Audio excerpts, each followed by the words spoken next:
Créé Roxy, mais je veux dire, ça se passe dans un bistrot-bar. Je travaillais dans un resto avant quand j'habitais à Val-d'Or. Mais ça aurait pu être n'importe quoi. Ça aurait pu se passer dans un cabinet de dentiste, mais je sais pas comment ça marche. Mais j'écris pas les scénarios. J'ai juste écrit l'histoire, c'est l'idée originale. Puis c'est Jean-François Léger qui écrivait Catherine qui scénarise. OK. Le casting, tu t'es-tu mêlé de ça? Ouais. Louison Dany, c'est moi qui l'ai choisi pour jouer ma mère. Quelle actrice. C'est vrai qu'on se ressemble un peu, on a quelque chose dans l'œil qui se ressemble. On a des petits yeux noirs les deux. Mais... Oui, un regard frondeur, moqueur entre les deux. Là, quelque chose qui fait, garde, là, faites-moi de la place. Niaise-moi pas. C'est ça, ouais, c'est ça. Niaise-moi pas, m'a te péter à la gueule. Ouais. Exagérons pas, j'ai pas peur. Mais non, mais c'est vrai, ça sonne, ça te fait... C'est vrai qu'il y a bien du monde qui pense que je suis une péteuse de gueule, mais vraiment pas. Je suis tellement sweet puis sensible et je suis un gros personnage.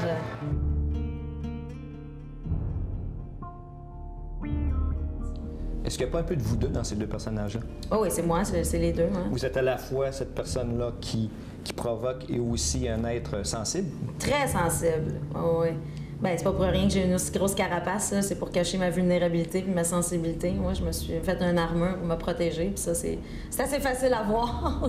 Oui, je sais, dans une entrevue précédente, vous avez mentionné, je suis plus à l'aise, à la limite, avec un public qu'une personne à une personne. C'est vrai, ça? Oui. Je suis assez timide, d'ailleurs, dans la vie. Là. Je suis capable d'entretenir une conversation, là, mais dans un cadre personnel, j'entends. Là, je suis un petit peu plus gênée, mais quand je travaille, je continue je garde un peu mon masque, puis je fonce.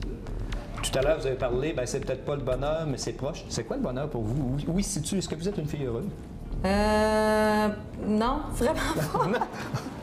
Non, moi, je suis le clown triste, vraiment. J'ai une angoisse perpétuelle à l'intérieur de moi, puis je doute beaucoup.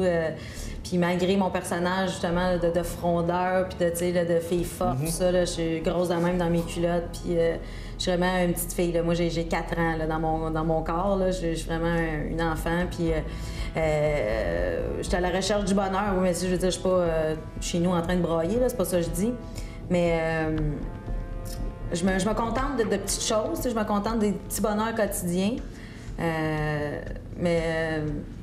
Non, je suis une fille plutôt, même si j'ai un large sourire, j'ai toujours l'air de bonne humeur. Puis tout là en dedans de moi, le clown est triste. Mais je pense que c'est le propre de beaucoup d'humoristes aussi. Là.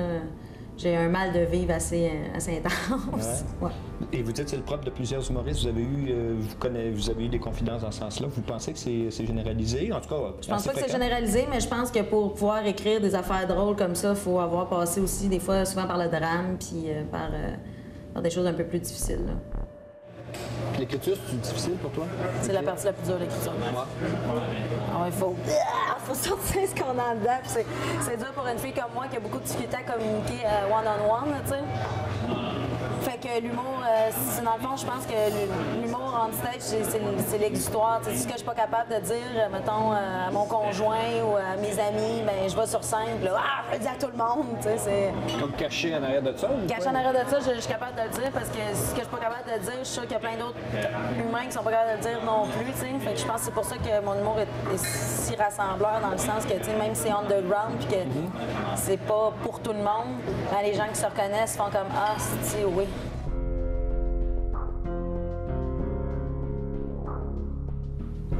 Les gens qui viennent vous voir, qu'est-ce qu'ils apprécient le plus?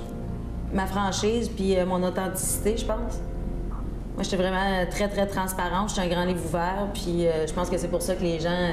tu sais, je suis accessible, puis tu sais, je fais partie de la famille. Là. Je suis comme la petite cousine funny. Là, c'est de même que j'aimerais que les gens me perçoivent, du moins. Tu sais.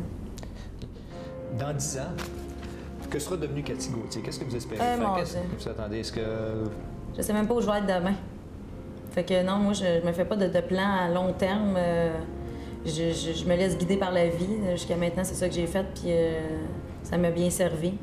Mais non, je me projette pas dans... C'est sûr que oui, je rêve, tu sais, je me dis, j'aimerais ça faire des films, j'aimerais ça aller faire des shows en France. Fait que c'est des affaires que je lance dans l'univers, puis si ça arrive, tant mieux, mais si ça arrive pas, ben il y a sûrement d'autres choses.